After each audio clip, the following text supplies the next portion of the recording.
इससे बड़ी कोई मानव सेवा नहीं हो सकती है। अभी एक भाई ने कहा कि हम सड़कों पर रह रहे हैं, एक तरफ हम कहते हैं क्या विकसित भारत का सपना देखा है, और दूसरी तरफ क्या इन वर्गों को पीछे छोड़कर भारत माता विकसित भारत माता बन सकती है क्या? क्या ऐसे एक वर्ग जो है जो सड़क पर आज भी सोने के लिए मजबूर है, जिनके बच्चे सड़कों पर इस भीषण गर्मी में तड़प रहे हैं, शिक्षा से वंचित है, ढंग का पानी नहीं मिल रहा है, गैस का कलेक्शन नहीं है, प्रधानमंत्री आवास नहीं है, तमाम सुविधाएं, उस वर्ग जो बहुत बड़ा वर्ग है अगर वो वंचित हो रहा है तो क्या ये भारत विकसित भारत बन सकता है क्या? और ऐसे लोगों के उत्थान के लिए, क्योंकि बिखरी हुई समाज थी, वो घुमंतू वर्ग बिखरा हुआ वर्ग था, लाल जी ने इस तमाम समाजों को एक गुलदस्ते की तरह सजाने का काम किया है। साथियों, ये एक राजनीतिक लड़ाई है, ये कोई सामाजिक या कोई ऐसी व्यवस्थाओं से बंधी हुई लड़ाई नहीं है। कई लोगों की ऐसी बातें होती है, जब एमपीसी का आरक्षण मिला तब एक गुजरों को नहीं मिल सकता था, तो मजबूरन और कम्युनिटी को साथ में जोड़ना पड़ा।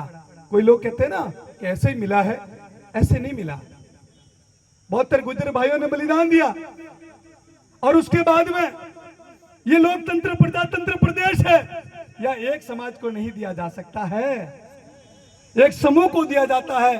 सरकार का पैसा समाज सर्वधर्म 36 कुंभ का होता है, वो एक समाज के ऊपर कभी खर्च नहीं कर सकती है। ये विधि का प्रावधान है, उन्हीं प्रावधानों का निर्वाह करते हुए लाल जी ने उस गुलदस्ते को बनाया है।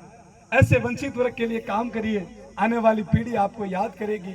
राजनीति की जगह है, लेकिन इन लोगों के लिए अगर कल्याणकारी सोच रखकर इन पिछड़े लोगों को भी, हम रहबरी समाज इनसे काफी कहीं न कहीं समता में ऊपर आते हैं, लेकिन ऐसे लोगों को साथ लेके चलेंगे तो निश्चित ही इनकी आने वाली पीढ़ियां भी हमें याद करेगी।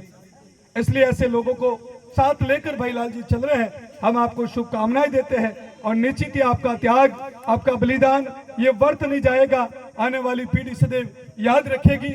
और जब भी आवश्यकता पड़ेगी, भले मैं आपके साथ पहुंचू न पहुंचू, ये मेरा दिव्यांग भाई डॉक्टर आपके साथ में ही है, चिंता करने की जरूरत नहीं है। इनकी समाज का काम मैं कर रहा हूँ, इनकी समाज का काम मैं कर रहा हूँ। अगर ये हमारी समाज के लिए काम कर रहे हैं तो धन्यवाद के पात्र है, क्योंकि मैं भी ऐसी एक सेवा व्यवस्था से बंधा हुआ हूँ जहाँ पर समय का बहुत बड़ा अभाव रहता है, वहां पर भी विशाल परिवार बढ़ता हुआ आगे बढ़ रहा है, तो बहुत बड़ी जिम्मेदारियां हैं।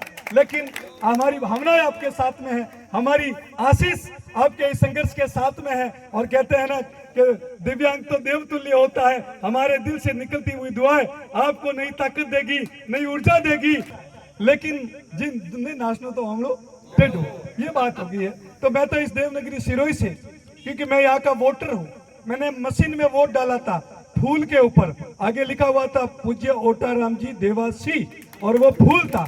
मैंने खुलेआम वोट दिया था, मेरे को ये वोट भाजपा को ओटाराम जी के नाम पे, इसलिए आप लोगों ने नहीं दिया होगा तो आप लोग नहीं मानते होंगे, मैंने तो दिया है, मैंने वोट दिया है, मेरे परिवार ने दिया, खुला बोलता हूँ, और मेरे गांव वालों को दिलवाया है। एक बहुत बड़े कांग्रेस में था, उनको कहा कि रबारियों के सरपंच के वोट चाहिए तो भोपा जी को वोट दो, नहीं तो रबारी तो सरपंच ने वोट नहीं दिए। उस कांग्रेसी वर्ग को भी भोपा जी के चुनाव में हमने भोपा जी के लिए वोट दिलवाया था। और कोई देता है तो वो वापस मांगता भी है भाई आपको दिया, अब हमारी बारी है आपको देने की, तो आप दीजिए। आपको कोई तकलीफ आ रही है, कोई समस्या आ रही है, या सरकार में भी आपके ऊपर कोई प्रेशर हो रहा है, तो आप हमें बताइए। ये लोकतंत्र प्रजातंत्र है, जब भी ओटाराम जी के ऊपर भी आस आएगी, हमने मजबूती से उनकी लड़ाइयां लड़ी है। जब रतन देवासी के ऊपर भी आस आई, हमने मजबूती से उनके लिए भी इसी सिरोही की धरती पर हमने कलेक्टर को ज्ञापन देकर उनकी पैरवी की थी कि नहीं की थी? बताइए आप। जब भी हमारे नेताओं के ऊपर भी तकलीफें आती है, हम पीछे दीवार बनकर खड़े हैं, लेकिन नेताजी से भी आग्रह करता हूं कि हमारे ऊपर तकलीफ आए तो हम जैसे आपके साथ रिश्ता रखते हैं वैसे थोड़ा आप भी रखिए।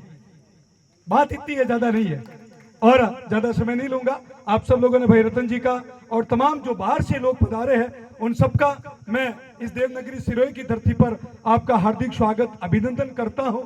और जब भी आवश्यकता पड़ेगी, क्योंकि आज ये सारे युवा है, डोकरों की मेरे को जेल में जावा जरूरत पड़ी तो थोड़ी तकलीफ ही हुई।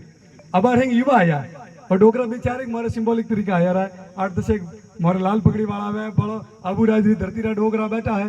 तो ऐसे तमाम सारे हमारे बड़े बुजुर्गों का भी धन्यवाद है कि आप इस भीषण गर्मी में पधारे हैं और हम सब मिलकर संघर्ष करेंगे और पॉजिटिव सोच रखकर हमारे इस जायज मांगों को लेकर आगे तक जाएंगे। धन्यवाद।